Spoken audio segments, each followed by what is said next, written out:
Menjelang perhelatan Muktamar ke-35 Nahdlatul Ulama yang akan digelar pada Juli-Agustus 2026 mendatang, konstelasi politik di tubuh organisasi Islam terbesar di Indonesia ini mulai memanas. Institut Nahdli Nusantara, Insantara, baru saja merilis hasil survei nasional terbaru yang memetakan 13 kandidat potensial calon Ketua Umum PBNU periode 2026 hingga 2031 pilihan pengurus dan warga NU.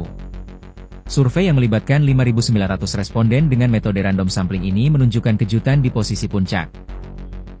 Nama KH Imam Jazuli berhasil menduduki urutan teratas dengan raihan suara sebesar 26,1%. Posisi kedua ditempati oleh KH Marzuki Mustamar dengan 22,6%, disusul oleh KH Yusuf Chulori yang memperoleh 17% suara responden. Sementara itu, petahana KH Yahya Holil Stakuf berada di posisi keempat dengan perolehan 9,8%. Nama-nama besar lainnya yang turut muncul dalam bursa ini antara lain KH Zulfa Mustafa, 4,6%. KH Abdus Salam Shohib, 4,2%. Profesor KH Nasaruddin Umar, 4,0%. KH Syaifullah Yusuf atau Gus Ipul, 3,6%. Haji Nusron Wahid, 2,1%. Profesor KH Muhammad Nuh, 1,9%. Serta 3 nama dengan perolehan masing-masing 1,3% yaitu KH ABD Ghaffar Rozin, KH Juhadi Muhammad, dan KH ABD Hakim Mahfudz. Insantara menjelaskan bahwa survei ini tidak hanya memetakan figur, tetapi juga mencoba menangkap aspirasi warga dan pengurus NU mengenai masalah mendesak yang harus diselesaikan PBNU menjelang Muktamar nanti. Dengan margin of error sebesar 3%, hasil ini menjadi potret awal persaingan menuju kursi nomor 1 di PBNU.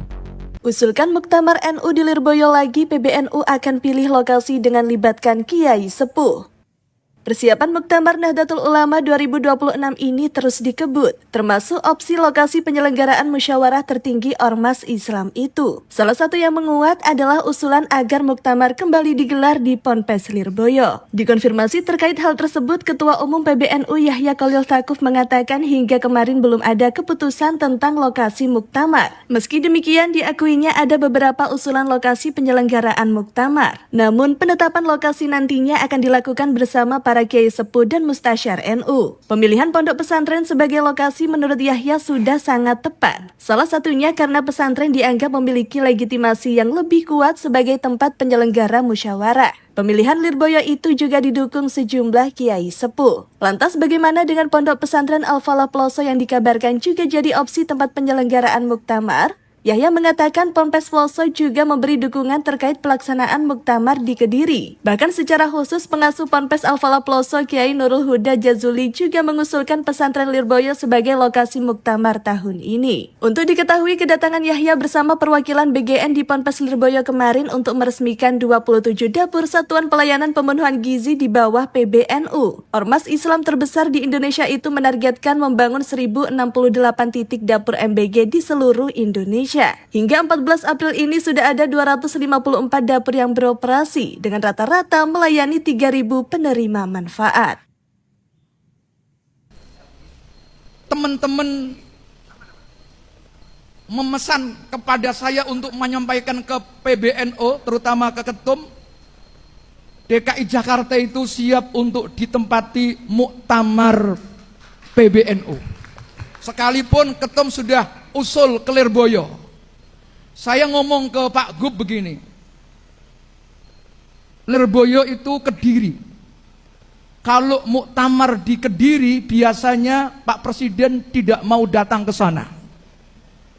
Kata Mas Pram, betul itu. Dia contohkan waktu zaman Habibie dan Gus Dur. Gara-gara ke Kediri, akhirnya lengser sebelum waktunya.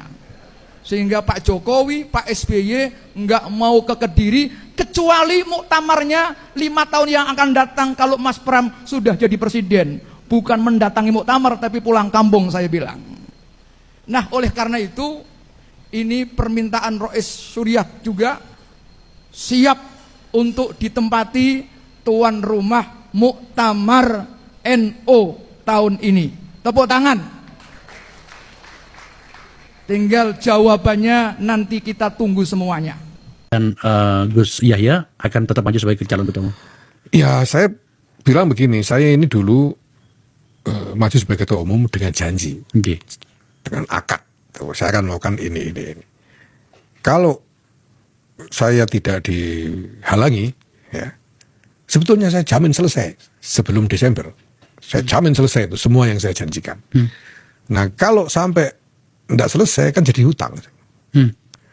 Nah, secara syariat orang punya hutang, Harus bayar. jatuh tempo belum bisa bayar harus minta tambah waktu kan, kira-kira gitu lah. Gus, sebentar lagi tahun ini insya Allah muktamar akan digelar, muktamar NU. Dari Dzurriyyah Mbah Hasyim pandangannya seperti apa, artinya seharusnya pelaksanaan seperti apa, kemudian tokoh yang akan mungkin didukung oleh keluarga atau punya kriteria tertentu dari keluarga seperti apa?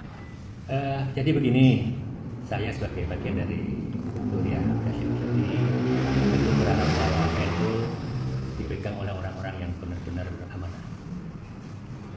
Siapa pasti banyaklah itu. Tapi yang penting bagi kami, muktamar NU nanti saya harapkan bebas dari dua hal. Pertama dari money politik, yang kedua dari partai politik. Kita berharap proses penyusunan kepengurusan PBNU itu pemilihannya tidak berdasarkan uang. Yang kedua, kita tidak ingin partai politik ikut cawe-cawe di dalam proses muktamar. Biarkanlah NU menentukan sendiri pemimpinnya. Biarkanlah NU bekerja dengan sendirinya tanpa dicampuri oleh partai politik. Apapun itu, walaupun saya ini kader Gerindra, tentu berharap nanti Gerindra yang main. Tidak ada. Saya tetap berharap NU benar-benar murni, bersih dari partai politik. Itu yang kita harapkan. Sosok yang Kita tidak bicara sosok. Kita bicara setiap orang. Karena saya yakin banyak tokoh-tokoh kita yang layak. Tapi yang jelas sejauh apapun kelayakannya harus bebas dari dua hal itu, money politik dan partai politik. Gus, ada yang berpendapat bahwa untuk memangkas asumsi jenengan, pendapat jenengan bahwa bersih dari money politik, pemilihan ketua umum melalui ahwa, seperti apa pandangan jenengan? Saya kira cara apapun bagus-bagus saja, termasuk ahwa, dalam rangka untuk mengeliminir proses money politik itu. Ahwa ataupun bentuk-bentuk yang lain, yang jelas kalau voting itu memang rawan money politik. Ahwa bagus, ataupun nanti ada usulan bentuk-bentuk yang lain, monggo silakan. Yang penting itu bisa mengurangi atau memangkas sama sekali money politik. Terakhir Gus, ini posisi NU dalam pandangan jenengan di kancah nasional seperti apa sih strategisnya NU di Indonesia ini? NU itu kan potensi yang sangat besar, sama besarnya berbagai organisasi massa yang lain. Dan kebesaran potensi itu jika dipegang oleh orang yang salah tentu tidak akan bermanfaat. Saya kemarin berdiskusi dengan salah satu keluarga saya. Beliau mengatakan, saya ini sudah membaca bukunya Pak Prabowo yang berjudul apa itu? Paradok Indonesia. Di mana Indonesia itu punya potensi berkembang yang sangat luar biasa, tapi dalam prakteknya banyak hal yang membuat Indonesia berkembang. Dan saya kira sama. Kita juga bisa bicara tentang paradoks NU. NU punya potensi berkembang sangat luar biasa, tapi karena berbagai hal internal di dalamnya, maka NU tidak bisa berkembang seperti harapan semua, terutama harapan para pendirinya. Itu saja.